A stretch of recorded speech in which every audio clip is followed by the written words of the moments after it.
name is Partha Goswami from PG Mobility Analysis, ex-GM. So today's topic is data, future of data, right? And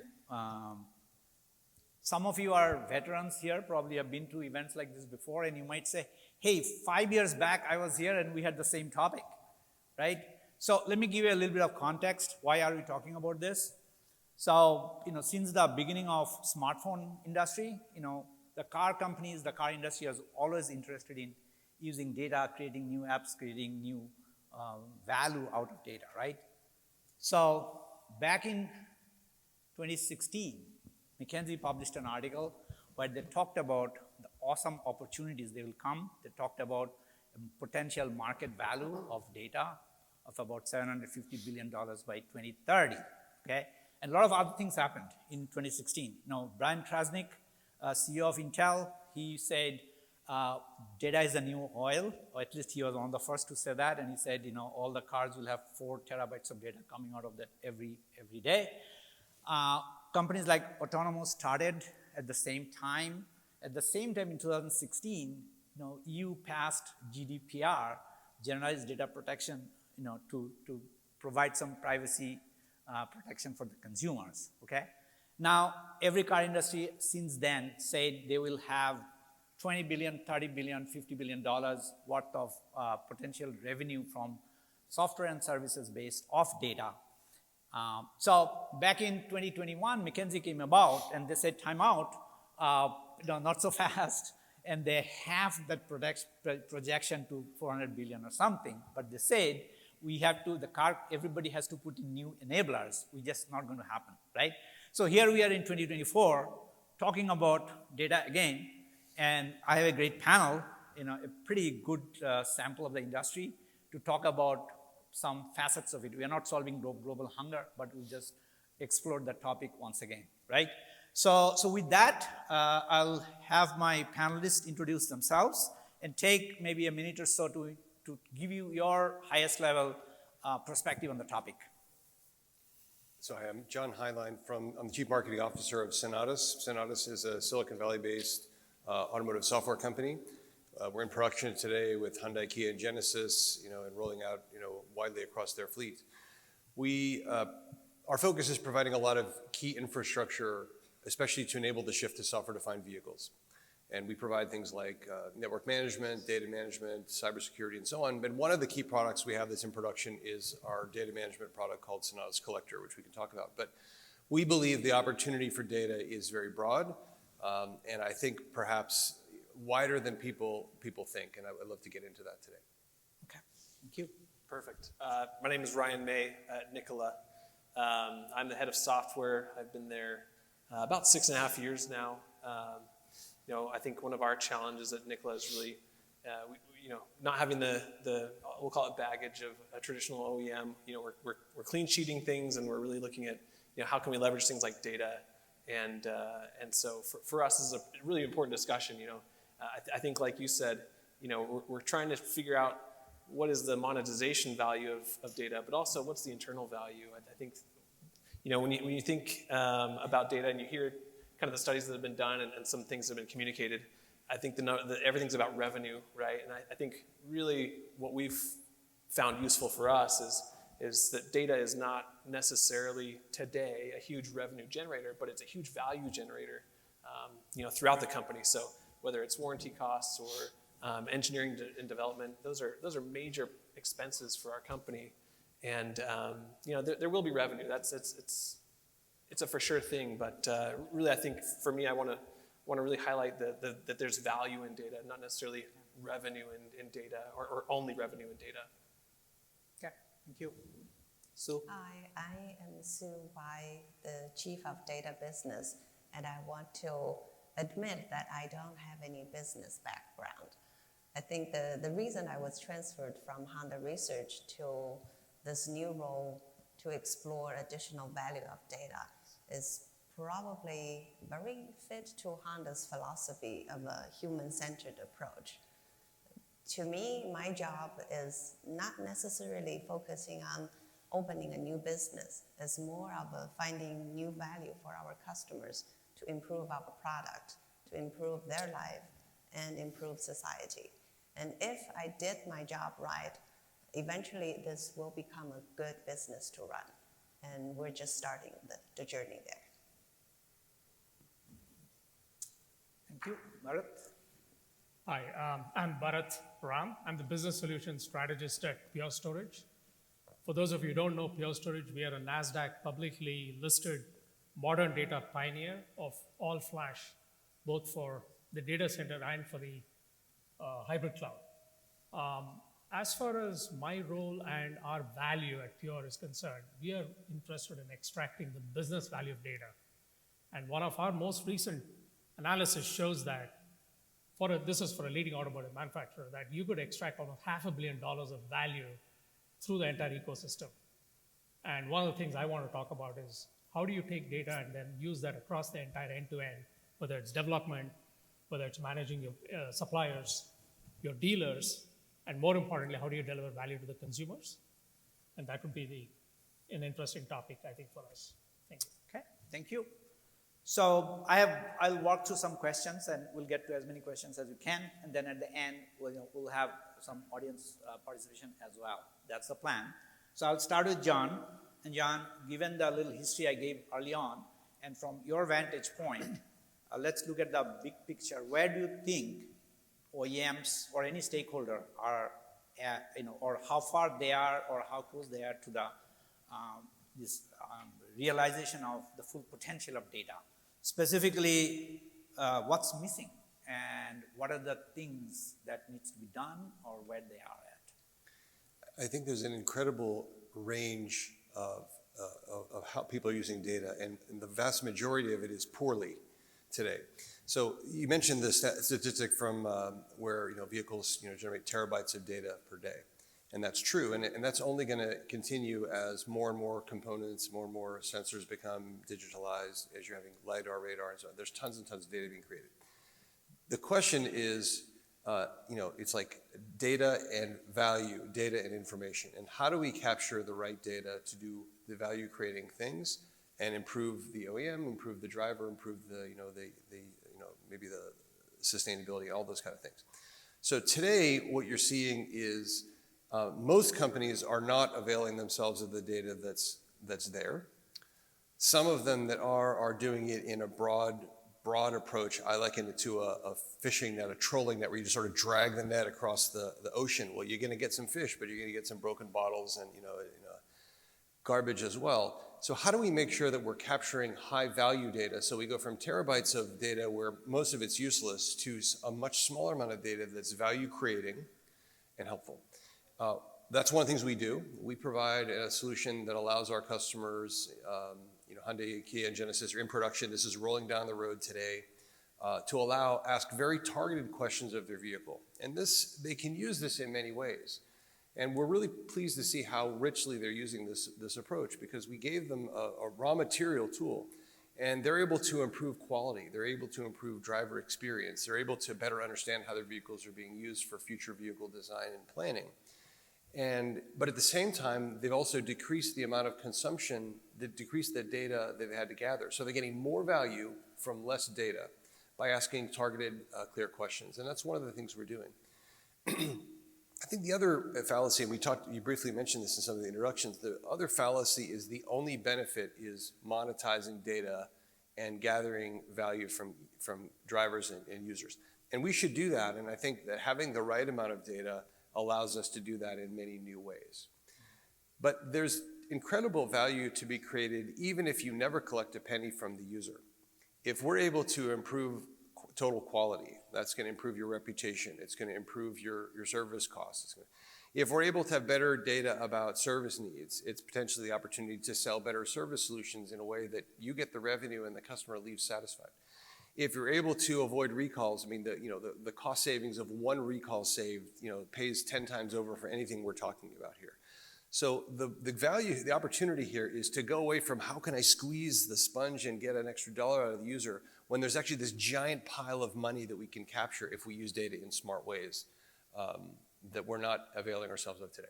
So penny saved is a penny earned, or a billion saved is billion earned. Yeah, I mean, recalls are in the $40 billion a year range, and many of those, not all, but many of those can be avoided, or they could be even smaller if we're able to understand the problem earlier, or actually understand which vehicles are affected, for example. Okay. But today they're typically not solved that way. Okay, all right, thank you. Any of you can chime in if any quick comments? I'll have what John's having. I mean, that's perfect. I think, at Nikola, the way we're kind of thinking about it is we are casting a wide net. We're gathering as much as we can. I think there is a need in the industry as a whole to explore the uses of data. We're scratching the surface of the value, from our perspective, and at a great cost, right? So for us, we are casting a wide net. We are gathering a lot of data. I think once you get through kind of the responsive nature that we kind of have in solving problems, where we have a component that's failing. Let's look through our data and figure out why. I think that's really where we are, kind of. Specifically us, but I think as an industry, there are a lot of people in the same boat where you're responding to things rather than being proactive to things. So I think that's kind of the next iteration of things is taking it to that level. Thank you. Sue or Bharat, any comments? One of the things I think 30 seconds. personally is about data now has to become a boardroom topic. It's no longer just a conversation that you have with the technology and infrastructure folks, right? The CFOs, the CEOs, lines of business, they need to be aware of what's the business outcome of data. And to John's point, I mean, if there's a lot of data that's being collected, how do you build a modern data infrastructure that's able to actually curate intelligently? But more importantly, now with AI coming into play, right? How do I make sure that my infrastructure is now AI ready? Okay. Yep. So the technology stack is going through a massive reimagination right now. So clearly, data is now at the Okay. I would say, linchpin of everything. Good point. Good point. So unless you have any other comments, we can move to the next one. So Ryan, next one is for you, and we'll continue with the big picture. So data as a service, right? We've been talking about data as a service for a long time. A lot of big things are said about that. But we all probably can agree that despite all the big projection, I think we are still not there. So what, in your opinion, are, at the high level, big challenges that's keeping us away from realizing the potential of data as a service? Just focusing on that aspect. Yeah, that's a great question. I think I'd echo what John says in a lot of cases where we are learning to use this data. We're looking for new uses. So, the challenges we face are figuring out the ways to kind of use this data. Our capability to capture data off our vehicles specifically is huge. Terabytes per day per vehicle potentially. And so, I think figuring out what data is useful, evolving our tool chains, moving things to simulation-based, exploratory tools where we're taking real-world data off of massive fleets, making changes in software and running the same kind of data pathways to see how a change affects vehicles itself.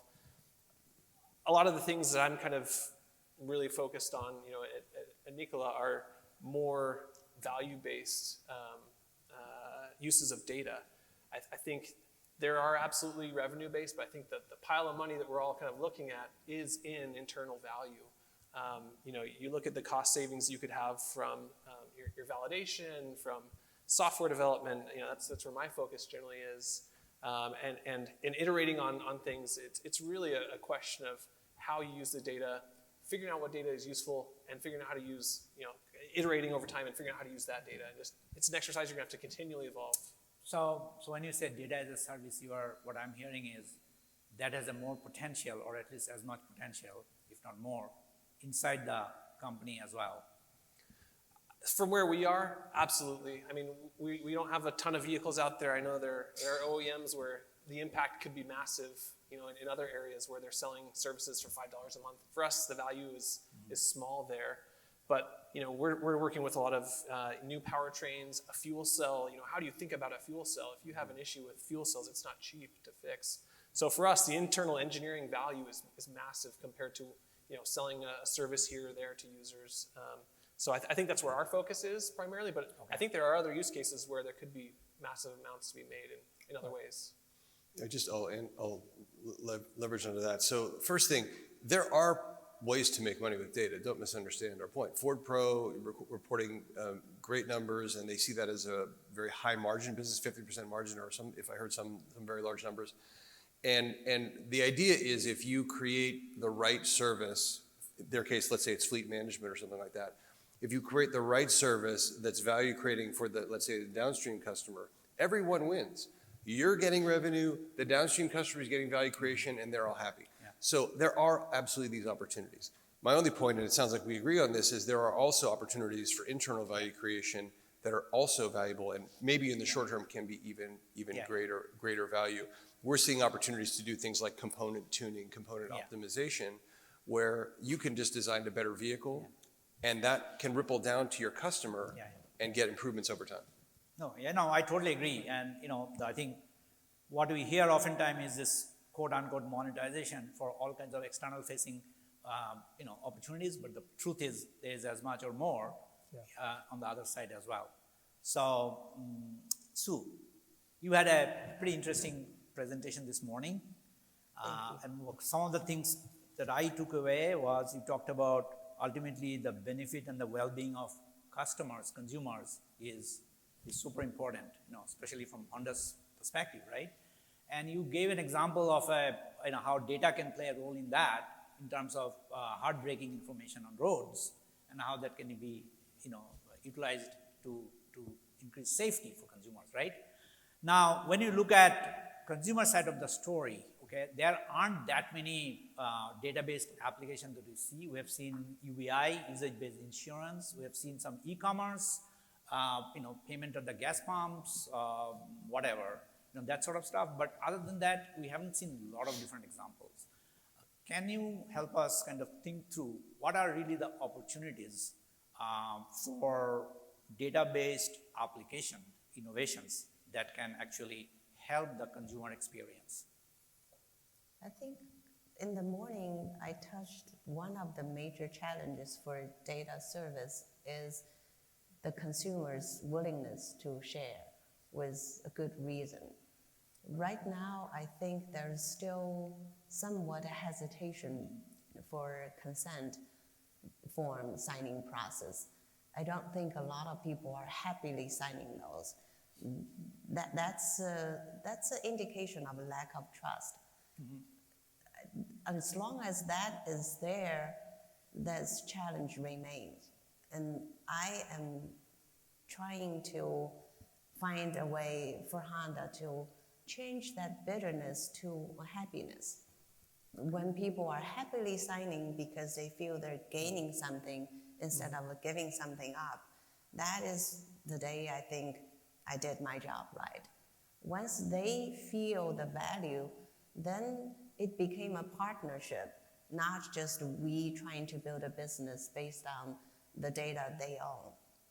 And I don't have a good answer today, but I hope in the near future we find a good solution.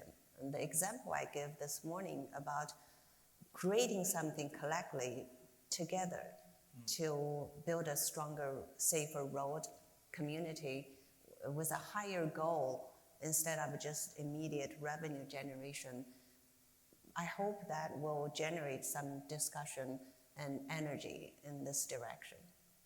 Okay, thank you. Any add to that, any of you? So I'd say there are two parts to the statement about data as a service, right? I mean, the question is, who does data serve, right? So I think the first part is, if you look at the infrastructure side, one of the challenges has been that the infrastructure has either been siloed, data has stayed in silos. You've had suppliers that came in and, they're massive upgrades, and there's downtime as a result of that, which frustrated a lot of the developers and the engineering staff. So overcoming that is the first part of the problem. But I was wondering, are there data-based innovations that can benefit the consumers directly. Yes. We'll come to the I was interest actually later. going to that. So basically what would happen is if you have databases that are sitting through the entire ecosystem, whether it's at the development part, whether it's databases that are collecting information on customer experience, feature usage, all of that can be accelerated. And the idea is to bring those insights faster to the engineering teams who are building models. As an example, we have embedded our technology with Rivian. There's a public reference. And what you'll find is across the board, they've implemented both in the containers that drive all the applications. And these applications will be bringing information back to the engineers so they can tweak their machine learning and some of those models and push that back into the car, right? So there's a value that's created both from an engineering standpoint and implicitly for the consumers because they're feeding that information back into the engineering side. I think Sue's point on privacy and trust is really important because ultimately, if everyone opts out, then what good does that do you? And I think the industry, not the auto industry, I think the tech industry and auto industry have collectively not done a good job of articulating how data will be used, or as you said, articulating that it can benefit the person who you're asking so that they're motivated to do it. I mean, in general, in tech and in commerce, people aren't upset about giving something they value. They're upset about being lied to, and they're upset about getting something they don't value. So if we can frame this in a way, as you said, that we can create value for the driver. So and one of the things our product does, which is really great, is it allows us to finally tailor the opt-in, opt-out of a driver to honor their preferences, and yet still capture the data that they opt in. And so if we're able to ask questions like, would you like to share vehicle data that helps us make your vehicle run better? Well, who wouldn't say yes to that? Now, but we need to build the trust that they realize that we're not going to sell their data for advertising. We're not going to sell their location for safety or whatever. So helping to pull it apart and show the parts that are value creating for you, the driver, well, I think has the potential to change the conversation. Okay, so let me just build off that response and dwell on the privacy question a little bit more, as keeping it for the later, but might as well bring it up right now. So, and I mentioned GDPR early on, right? I mean, today in the US, we don't necessarily have any framework like GDPR in Europe. Of course, so many of you are from California. So California has something called CCPA, I think, California Consumer Protection Act. But the country as a whole doesn't have anything, right? And then you guys mentioned that consumers, it's a good quid pro quo, right? I mean, I give you data and I get something and it's all above board, it's unclear, right? That hasn't necessarily happened all the time. So given this whole picture, what do you see in terms of the future of privacy protection and some kind of guideline, which I have not seen much sign of at the federal level? Do you guys have any comment on it? It may be outside your turf, that's fine, but if you have anything to share, let's talk about it. Sure, yeah, I'll hop in. First, I think we all kind of acknowledge the need to protect user information. That's kind of a baseline in this kind of a discussion. And so, like John said, I think really it's demonstrating the value to the user of the data to encourage them to take the step to opt in, right? As you create products and demonstrate value to a customer and build that trust that I think is really important, it's not so hard to look at this as, they're taking my data, or they're using me to generate data, or they're helping themselves. I think in this era of software-defined vehicles and OTA capability, the reality is that the changes we make based on that data will improve their vehicle. I mean, it just has to be demonstrated, right? If you think about any website you go to, I mean, we live in California, and a lot of our business is in California, so they do a lot of protection that's not quite GDPR, but sort of on the direction of that. If you go to any website and you click on the cookies question, it says, well, which cookies do you want? Functional cookies, advertising. So they're asking you not one question, they're asking you 6 questions. And the average consumer probably doesn't know what to, and they probably just decline all, right? But if we reframe the question that says, we're not going to track your location, we're not going to track your personal identifiable information, PII, personal identifiable information. We're not going to track that. But we would like to improve your vehicle experience. And that's something, Apple, for example, asks on their phone. Would you like to have anonymized information to improve your experience? Well, I say yes to that a lot of the times because they're already anonymizing things. So when you have the conversation in a very fine-grained way like that, all of a sudden the potential is you get a lot more interest and a lot more benefits that rolls down. So something like, upfront in the screen, something like that, those GDPR requirements, but in a simpler language, we're going to use this, but we're not going to use that, and this is what you get in return. If the consumer sees that, no fine prints in big letters upfront, I think that will make people a lot more comfortable. Correct? We can all agree to that. Awesome. All right. So one point I would like to bring out is, I don't have much of a comment on the application and the privacy side of it, but having the right infrastructure is again important because you have to store data for the regulators, right? 16 years in case of batteries and there's a certain number that you have to store for EU, right? So I think having the ability to provide reports to the regulators, if God forbid there's a problem. Ransomware is going to be a huge problem. So you got to have a resilient infrastructure. So some of these things become important from an infrastructure standpoint, but again, supports all the things that you guys talked about from making sure there's regulatory control. So let's talk about infrastructure a little bit because again, the McKinsey article I was referring, the 2021 article basically said, hey guys, before all these things happen, two things has to happen. One is there has to be an end-to-end infrastructure to collect and process the data, and then there has to be some kind of vision and capability to create some value out of that, right? So those two parts, right? So you are in this team closest to our infrastructure equation. So can you tell us a little bit more about specifically from that end-to-end infrastructure to collect and process data? Why don't we start with what the car, are the right? tools that are available today? Yeah. So we'll start with the car. So one of the fundamental things we're seeing inside the car is you're seeing more of GPUs, less of the CPUs that are being consolidated. So the curation inside the car itself is getting smarter. So what it means is that you don't have to collect tons and tons of data, and you could start looking at container in a car, the modernized containers, to actually manage the data more efficiently before it gets extracted. And then comes the point where, like I talked about, having an infrastructure that's able to take the data from the car and then combine it with synthetic data, because you need that to model and make sure that your AV systems are running fine, right, on a street. Mm-hmm. So there's a lot of that happening in the back end. And then when you go back to the engineering side of it, you want to make sure that there's a faster developer velocity in building the applications and making sure you're standing up the right infrastructure to support the whole development end to end, right?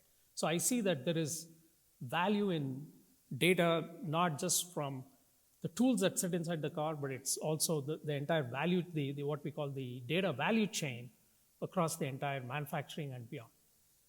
So do you see any specific tools that should be used, but the industry at large is not necessarily using it?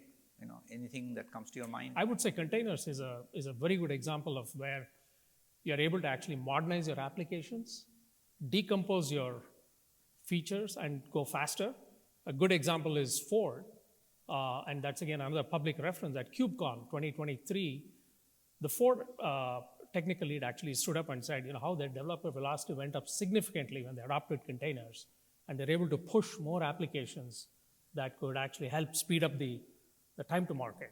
So when you actually measure the amount of cars that could actually be built and the revenue that the manufacturer could probably gain as a result of this process, it probably runs into several, tens and hundreds of cars per day, right? Okay. You mentioned earlier talking about the privacy rules. One of the things that I think software-defined vehicle provides an opportunity is as the regulatory landscape evolves, California has a rule, maybe other states have rules, some countries have rules.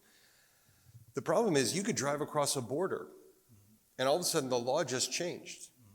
But most vehicles don't have the ability to adapt to that and follow the new rules of the place you've gone into. So that's the kind of thing we're providing, the ability to ask more targeted questions where I can ask this question in California, but I can't ask it in Nevada or whatever the example is. Yeah. The other thing is, coming back to your point about this tuning is, this has the ability to impact and benefit every system.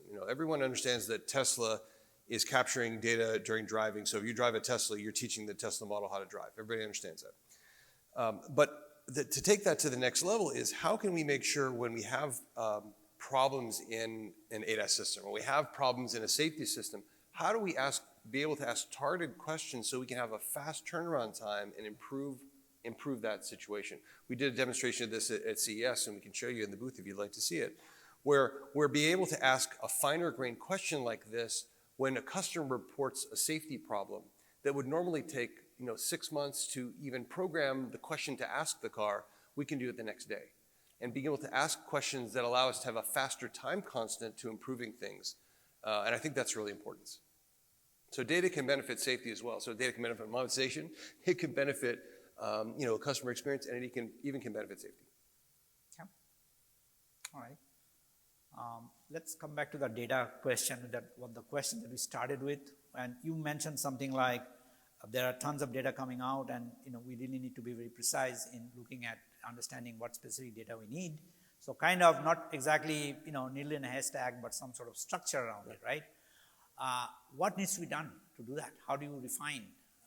The cars have zillion sensors and tons of data coming out of it. All kinds of data, right? Sensor data, consumer data, driving behavior data, road data, vehicle dynamics data, engine data, right? Or battery data in case of EVs, right?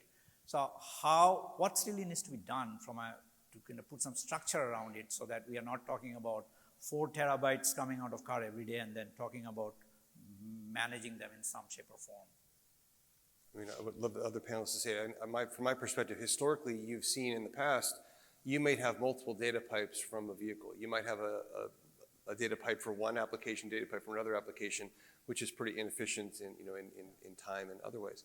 So we've tried to help deploy a unified data pipe to the cloud where multiple questions can be asked at the same time. You can ask questions about vehicle usage, you can ask questions about vehicle safety, you can ask questions about other things, and they can coexist. And that's one of the products we have, is to help manage that kind of more complicated question, but it provides economies of scale and it provides efficiencies, and that's one of the things we believe in. And I think that kind of thing is one of the more generally an opportunity for software-defined vehicles, where we move away from a very siloed approach before to thinking more holistically about how we can look at the data as a broader benefit. Yeah, maybe to spring off of something you said earlier, collecting the right data, I think, is really important. So some things we're thinking about are you're really utilizing the edge and the compute on the edge to say, okay, I have battery characteristics. I could collect, in our case, we have 9 battery packs on our vehicle. I could collect all the data from all 9 battery packs, but that gets kind of wild. So I think for us, really what we want to do is say, what data do we want to extract from these batteries? Is it voltage differences? Is it thermal data? What are the things that are really important to us?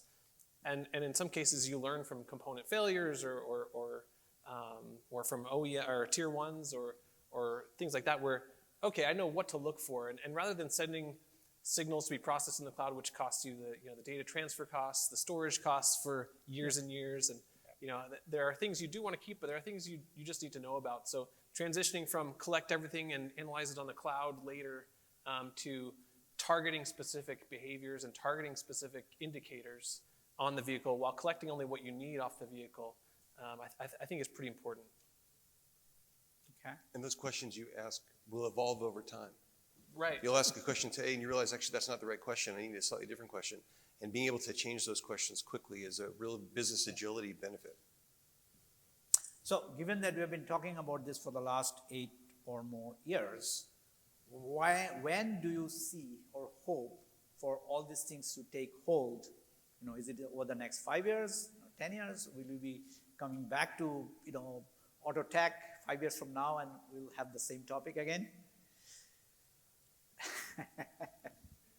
Well, the concept I mentioned this morning, it may be a refreshing start for at least for Honda, to take a fresh look at what data services and who are our customers. Whether it's a B2B or B2C, I think the data generation side, our customers needs to be highly respected. To win their trust, it is a privilege for us to utilize the data they generate. And that needs to be very clear to our development team.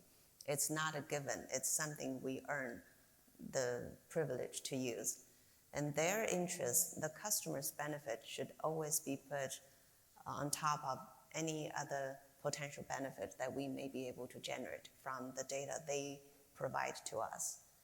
And I think these are the almost philosophical approach will lead us to the right path. And I think good thing will come out of it sooner than later. Okay, so respecting the customer is central to all this. Okay. Now, I don't know if I can ask you this question, but I'll do it anyway, right? Because I know you for well over a decade. So you have spent a good deal of time in the industry developing expertise on V2X, right? Yes. And assuming, that it will come back in some shape or form, we are still trying to, far from adopting that. I believe so. It will come back. Do you think you can connect that background of yours with all the things we are talking about and saying that, hey, huge amount of data can come out of that process that can, again, benefit the consumers, and we know the benefits, okay? Do you see a future where that can happen and where you can take advantage of, not just the data from V2X, but all the technology we're talking about, all the infrastructure that Bharat is mentioning to create true value for the consumers? I think one of the lessons I learned through my more than 10 years of a V2X research and some of the pilot deployment is, we as an automotive group, and I've worked with many competitors as a collaborative effort to try to start this V2X. And I think one of the reasons it hasn't had a wide deployment is I felt I overlooked how complicated of a job to run a network. We thought we defined the protocol at the application level, what data exchanges, which byte, which bits represent what, that was it. It turned out it is, I often kind of joke with my friends in the wireless industry, why are we spending hundreds of dollars, each family happily paying for our cell phone bill? It is a job that not everyone can do. As soon as I realized how complicated of a task is to run a network, which V2X is a network, not just a peer-to-peer. There are a lot of back-end tasks that needs to be resolved, the security certificates, the maintenance. I realized I don't think we are equipped to run that as an automotive and a government. It is a highly specialized skill set that someone else may be more equipped to run it. So we've collaborated with wireless industries since 2018 to explore network-enabled V2X. And I think that probably has a brighter future. But on the consumer side, they may not see any difference number of years from now when I believe V2X will be the future. And that's likely to be a network-enabled future. The consumers don't care whether the car talking to each other directly or through the network. Their experience is mostly transparent to what technology we use. Okay. My final question is for all of you. So we all talk about software-defined vehicle, and there's always this discussion that we will realize the full potential of data once we have this new architecture in place, right? Now, one question I have that we also discuss in connection with SDV is that requires huge amount of not just technology, but also cultural change, organizational change, process change for the car industry. So my question for you is, with respect to realizing the potential of data, can we say something similar? Or are there things that need to change from an organizational, from a process, from a tools, the kind of tools we use? Are there cultural and organizational aspect to that?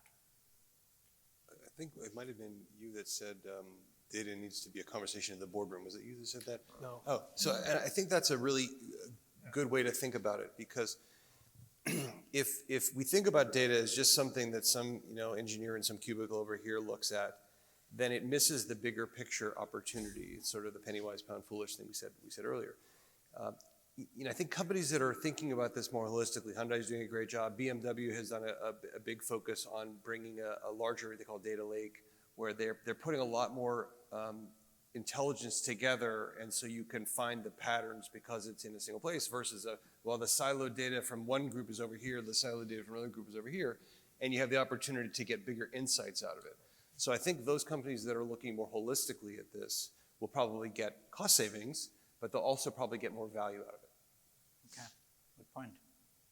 Yeah, I think I agree. I think there's still a lot of value to be realized, and as software leaders and parts of our company that really advocate for the need for data, it isn't just for internal use. Really, this is an exploration that's going to happen, over the next decade, where companies are adapting their operations, they're adapting their business models, they're really looking at their supply chain and how do I help a tier 1 or tier 2 to evolve their parts.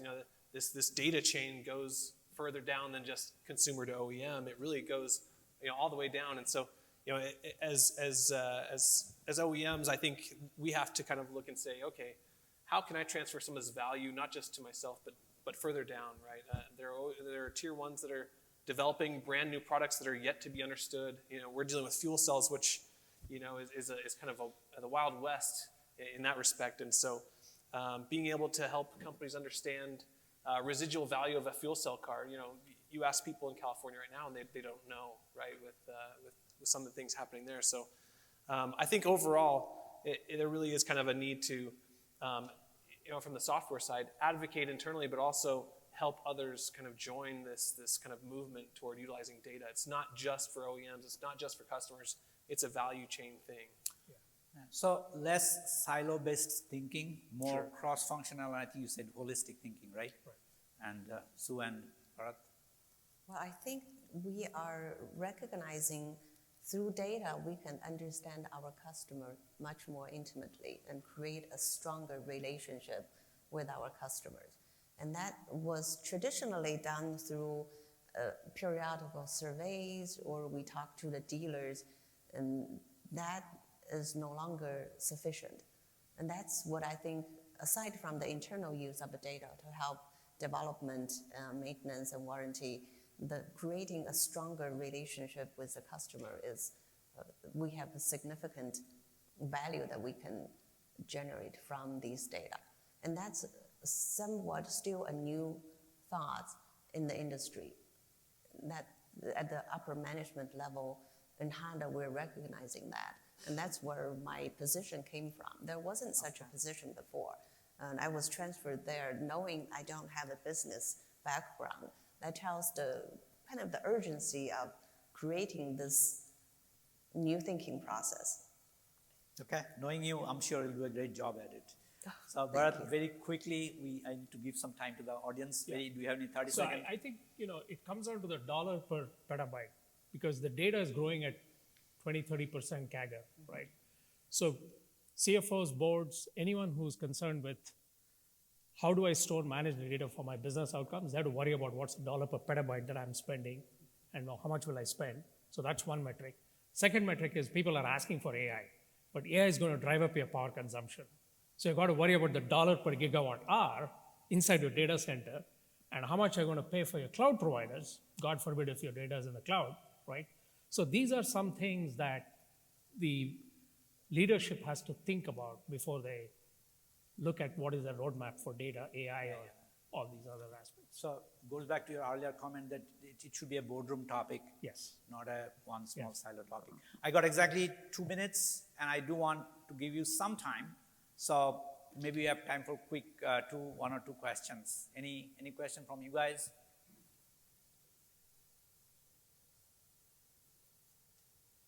No? They floored you.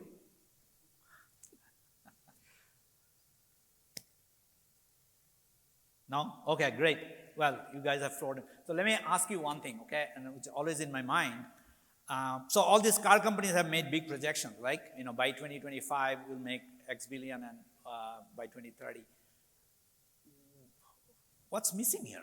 We know that's not going to happen. And that might be a complex question, maybe not for us to, answer quite, but any last comment before we close the topic? Monetization, right? I mean, I'm just coming back to the M word, like you said in the morning. And we know everybody missed the ball, I mean, by a huge stretch, right?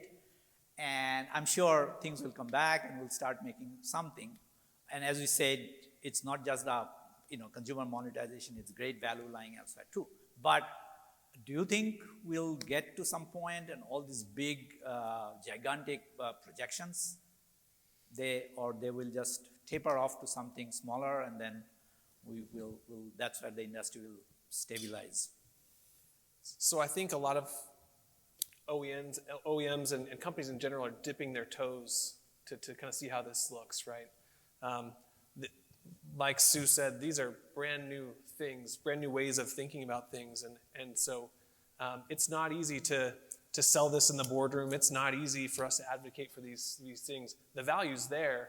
We just have to demonstrate that value. So I think as we're all kind of dipping our toes in this pool, talking about AI and all these new things, the ultimate kind of question is, how does this affect the bottom line? And so it is up to us to make sure that we can demonstrate that.